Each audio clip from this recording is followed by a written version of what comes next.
Ternyata seragam tersebut memang benar-benar kain kafan. Hello guys, welcome back to Amunra Channel.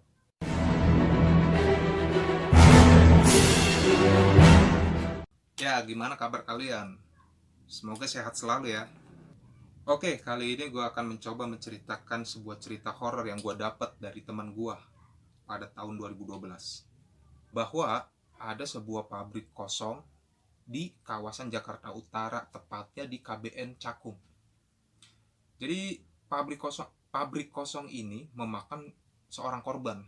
Namun seperti biasa, bagi kalian yang baru bergabung di Amunra Channel, silakan klik tombol subscribe.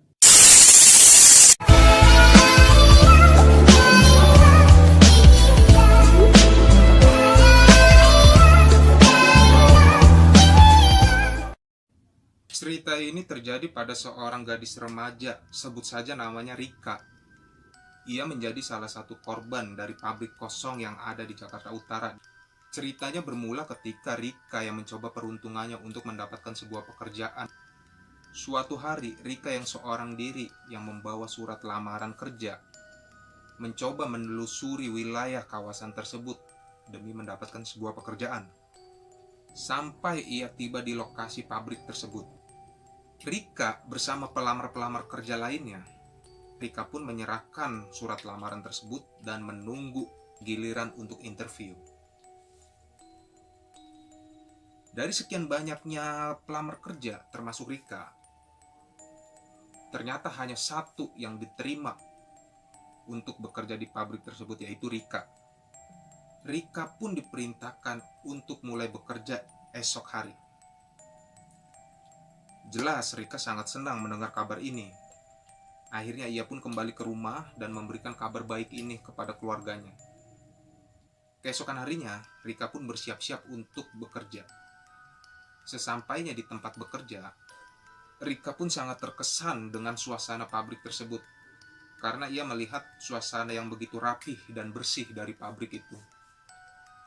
Ia pun melihat para karyawan yang semua pakaiannya itu serba putih polos.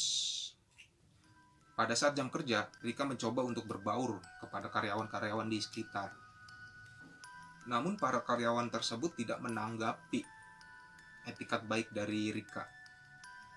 Rika pun tidak ambil pusing, akhirnya ia kembali ke meja kerjanya untuk menyelesaikan pekerjaannya. Setelah jam kerja selesai, Rika pun kembali ke rumahnya. Di hari kedua, Rika menjalani rutinitasnya seperti biasa. Pada hari ketiga Rika bekerja, Rika pun dipanggil oleh personalia. Ternyata Rika diberikan suatu seragam. Dan juga Rika dikabarkan menjadi karyawan di suatu pabrik itu. Mendengar kabar gembira ini, Rika pun sangat bahagia. Singkat cerita, pada saat jam istirahat, Rika merasa lapar. Rika pun akhirnya keluar dan mengelilingi area tersebut untuk mencari seorang pedagang. Namun tidak satupun pedagang yang ia jumpai. Sampai ia bertemu dengan seorang security. Ia pun mendekati security tersebut dan bertanya kepadanya. Kata Rika, "Pak, apakah di sini tidak ada yang berdagang?" Security tersebut pun menjawab pertanyaan dari Rika.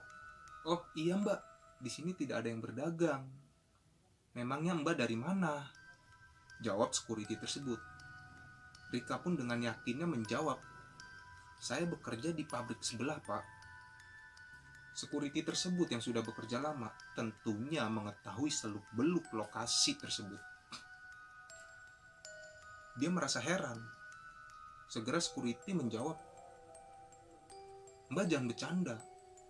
Di sekitaran sini tidak ada pabrik yang aktif." Rika pun meyakinkan security tersebut, "Saya baru saja keluar dari pabrik tersebut dan sudah bekerja selama 3 hari. Bahkan saya sudah diberikan seragam." Dengan menunjukkan seragam tersebut kepada security itu makin bingung. Namun security tersebut mencoba meyakinkan Rika bahwa pabrik tersebut memang tidak ada. Dalam kata lain, ada pabriknya, namun sudah kosong gitu, sudah tidak aktif. Security itu menjelaskan kepada Rika bahwa pabrik tersebut sudah tutup sejak tahun 2002. Dan seragam yang Mbak bawa atau yang Mbak terima adalah sebuah kain kafan. Merasa tidak percaya dari omongan security tersebut, Rika pun mencoba membuka seragam tersebut. Dan benar saja, ternyata seragam tersebut memang benar-benar kain kafan. Seketika Rika pun jatuh pingsan. Segera security tersebut memanggil temannya untuk meminta bantuan. Rika pun pada akhirnya dibawa ke rumah sakit. Menurut keterangan dari dokter yang menangani Rika, bahwa Rika mengalami shock. Ada sebuah kabar yang menceritakan tentang Rika, bahwa katanya setelah Rika mengalami kejadian tersebut, pendengaran dan juga suara Rika tidak berfungsi sama sekali. Dengan kata lain, Rika tidak bisa mendengar dan juga tidak bisa bicara. Dan ada juga yang mengabarkan bahwa Rika pada akhirnya meninggal dunia. Mengenai tentang pendengaran Rika dan juga pita suaranya yang sudah tidak berfungsi, apakah mungkin itu ulah dari para makhluk tersebut agar Rika tidak membeberkan ceritanya?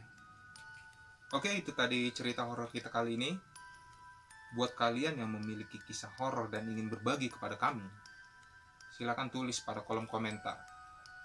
Dan jangan lupa untuk klik tombol like, share ke semua media yang kalian punya, dan aktifkan selalu tombol loncengnya agar kalian selalu menjadi orang yang pertama kali tahu kisah horor yang kami bagikan. Oke guys, cukup sampai di sini. Salam.